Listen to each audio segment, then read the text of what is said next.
So I'm very excited because I'm here with Michael Shellenberger. Michael, you've done so much for free speech, but also in addition to that, you did a really, really brilliant speech today looking at some of the challenges that we're facing internationally, but also some of the opportunities and the possibilities. How confident are you that we can win those sort of civilizational questions that you talked about? I mean, I feel more optimistic than ever. You know, we're coming out of a period where we were really headed towards totalitarianism. I mean, it was mass censorship. It was united between the United States, Europe, Britain. Now we've got J.D. Vance who comes here and makes a very strong, they're putting free speech at the center of U.S. diplomacy. I think there's some really big questions about the future of NATO and security. I think it'll continue, but Americans are tired and we're ready for Europeans to step up in terms of providing their own security. So, but look, I think it's a moment of significant change and opportunity, and that means there's also opportunities for danger. And so we should just, it's better to, we can't predict the future, but you can try to make it. So we think that America's definitely having an impact on everything. You made the point about being brought onto the BBC. Right. But I think at the same time, we've got a Prime Minister who his response to some things over the summer was to threaten more curbs on free speech and banning orders, and seems to be impervious to that. We've got a big fight in Britain and in Europe, as we know, with some of the challenges there.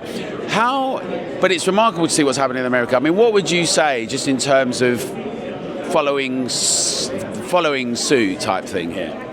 I mean, look, it's like, Trump now has a majority of support from the public. It's actually, his approval ratings are over 50%. It's the first time I think that's ever happened. He's, even if you don't like him, he's clearly achieved the status of a great leader in the sense of his comeback. The story is incredible.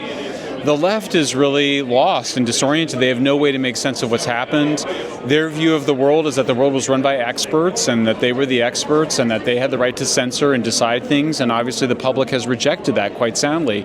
They don't know how to take responsibility for their problems. They don't even understand why what they did was so offensive. They just can't even understand it. So it's a little bit like, I always say that in the land of the blind, the one-eyed man is king. The key is to just, if you have any sense of what's going on, you have to see it in mythic and symbolic terms. And there's been a rejection against this globalist vision that we're all going to have the same culture and that we want to obliterate local cultures. I mean, last summer I went to Ireland and we went to the Book of the Kells, and it was just so badly done, I have to say. It's this magnificent Irish tradition. They kept kind of downplaying the Irishness of it, emphasizing the globalist message.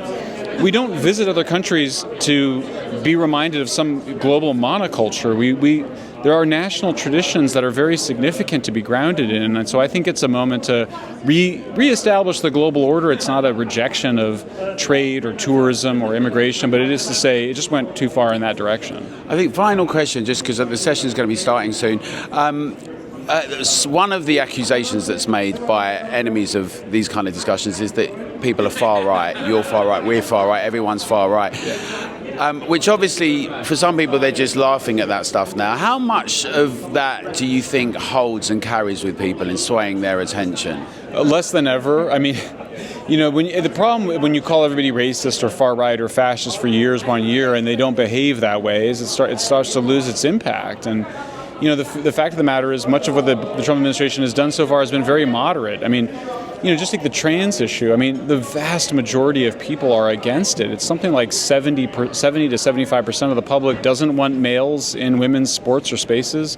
The vast majority don't think that you should try to change a child's sex with drugs and surgery. We're going to look back on it as disastrous. Most people they don't want to be ranked, they don't want to be grouped according to their race.